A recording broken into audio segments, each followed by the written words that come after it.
Bismillahirrahmanirrahim. Assalamualaikum warahmatullahi wabarakatuh.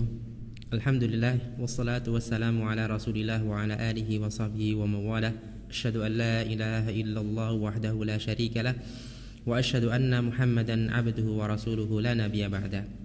Pemirsa Al-Makna dimanapun antum berada, azani Allah wa iyyakum.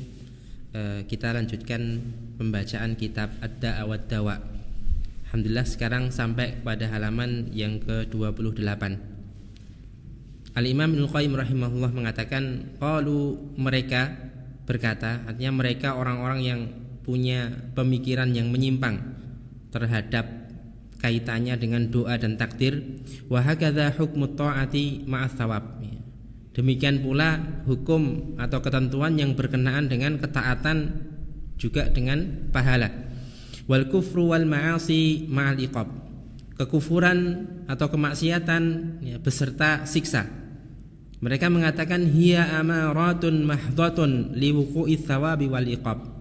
Hal itu tadi cuman sekedar tanda-tanda saja akan adanya pahala ataupun siksa.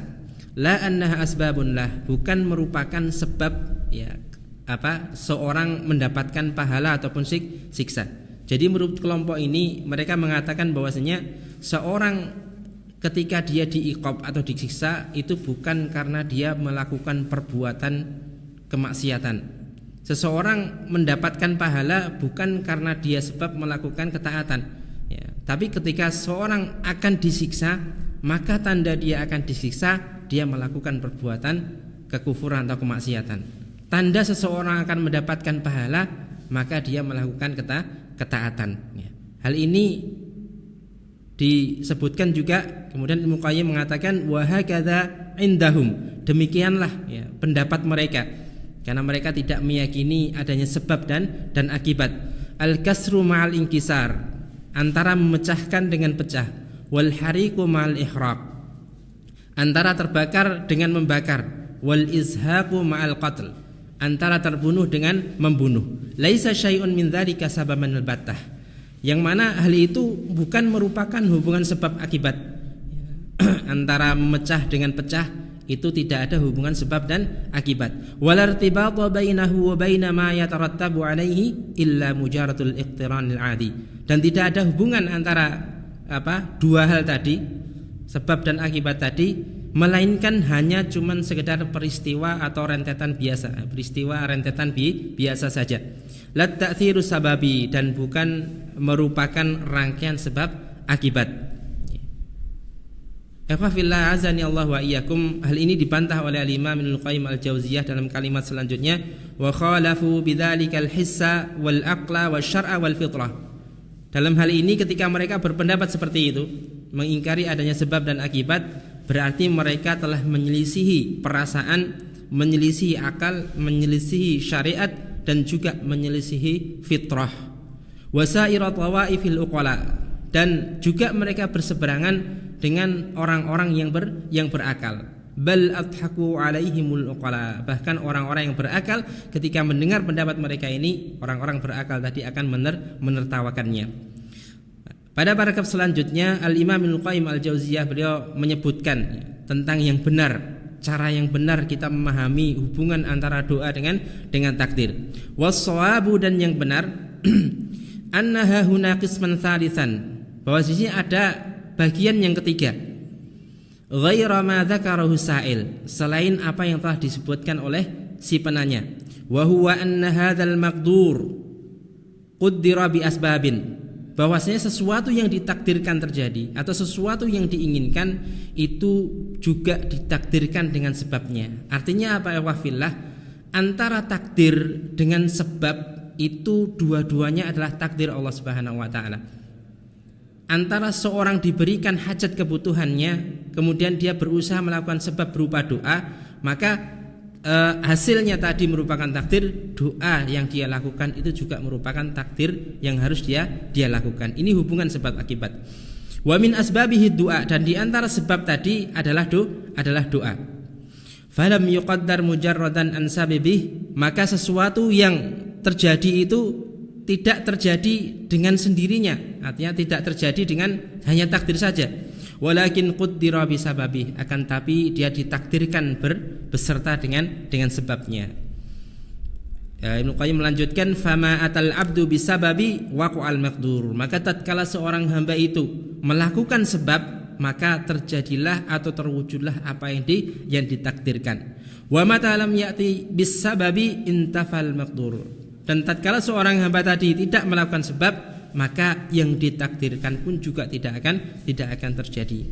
Wa hakadha, Al-Imam Al-Qayyim mencontohkan, wa hakadha kama quddira asyiba'u warriyu bil akli wasyurb, demikian sebagaimana ditakdirkannya kenyang dan hilangnya dahaga itu disebabkan karena makan dan minum.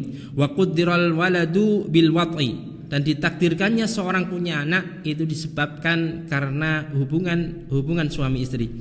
Wa quddira husuluz zar'i bil badr, dan ditakdirkannya seorang panen atau hasil pertanian itu disebabkan karena dia menanam biji-bijian. Wa quddira khuruju nafsil hayawani bidzabhih, dan ditakdirkannya keluar roh daripada binatang itu salah satu sebabnya yaitu dengan menyembelihnya. Wa kadzalika quddira dukhulul jannati bil a'mal, dan demikian pula kata Ibnu Qayyim, ditakdirkannya seorang masuk surga karena dia melakukan amalan-amalan yang soleh. Wa dukhulun nari bil a'mal, demikian pula seorang ditakdirkan dia masuk neraka karena dia melakukan amalan-amalan yang buruk atau amalan-amalan yang mendatangkan murka dari Allah Subhanahu wa taala. Selanjutnya, wa hadzal qismu huwal haq, kelompok ini atau bagian ini adalah yang benar. Wa huwal ladzi hurimahu as-sa'il, hal inilah yang tidak diketahui oleh penanya.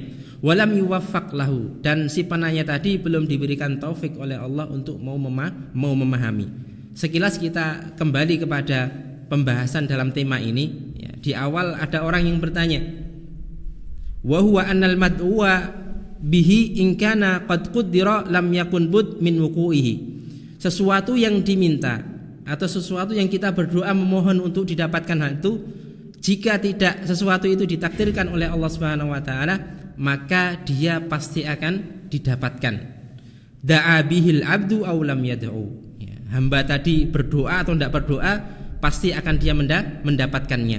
Wa illam yakun qad quddira, jika hal itu tidak ditakdirkan, lam yaqa, maka tidak akan terjadi atau tidak akan dia dapatkan. Sawaun sa'alahul abdu aw lam yas'alhu, sama juga apakah hamba tadi meminta berdoa kepada Allah ataupun tidak. Syekh Abdul Razak Al-Badr beliau mengatakan pertanyaan ini adalah pertanyaan yang salah.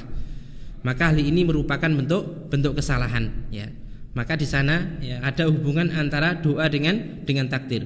Kita lanjutkan, wahina idzin, dan jika demikian faddu'a'u min aqwal asbab, doa merupakan salah satu di antara sebab-sebab yang paling kuat untuk tercapainya sesuatu yang kita inginkan. Fa idza quddira wuqu'ul mad'uwi bih bid-du'a lam yasih an yuqal la fa'idata fid du'a. Apabila sesuatu yang diminta itu terjadi disebabkan karena seorang itu berdoa, maka tidak benar kalau orang yang mengatakan la fa'idata fid du'a. Ini doa ini tidak ada faedahnya. Antum bisa mendapatkan ini bukan karena sebab melakukan doa. Ini perkataan salah. Kama la yuqal, sebagaimana tidak dikatakan, dan ini perkataan salah juga, la faidata fil akli wasyurbi wa jam'il harakati wal a'mal. Tidak ada faedah atau tidak ada manfaat pada makan, minum, gerakan dan amal perbuatan ya. Jadi seorang kalau menginginkan kenyang, maka dia makan, dan makan ini sebenarnya bukan merupakan sebab dia kenyang. Nah, ini mungkin menunjukkan bingungnya pikiran mereka ya. Kemudian walaisa syai'un minal asbabi anfa'u minad du'a. Kata Imam Ibnu Qayyim, tidak ada sebab yang paling bermanfaat, yang lebih bermanfaat kecuali doa. Wala ablaghu fi husulil matlub, dan tidak ada cara yang paling cepat untuk mendapatkan apa yang diinginkan melebihi daripada doa.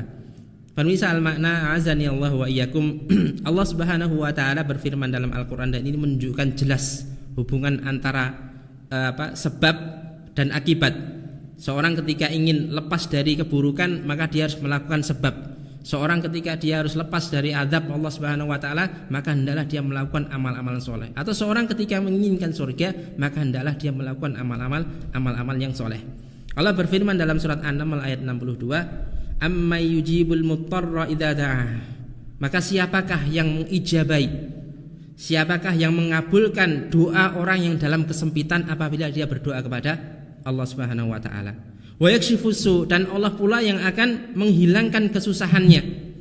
Dan tidak cuma itu, waghfirlah, dengan berdoa wa yaj'alukum khulafa'al ard, dan Allah Subhanahu wa taala akan menjadikan kalian khalifah di muka bumi ini. Hilangnya kesusahan ketika seorang berdoa, maka ini adalah merupakan hubungan antara sebab dan akibat.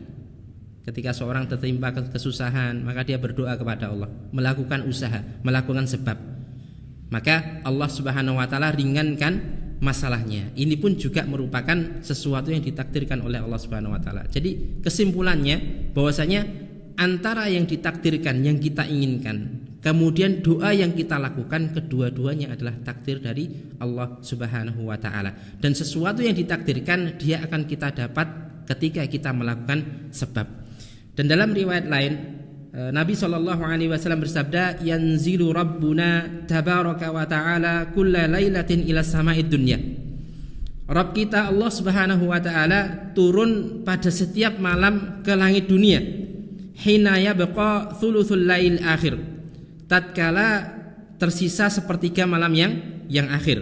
Fayaqul, maka perhatikan di sini Allah Subhanahu wa taala berfirman, "Man yad'uni fa astajibulah."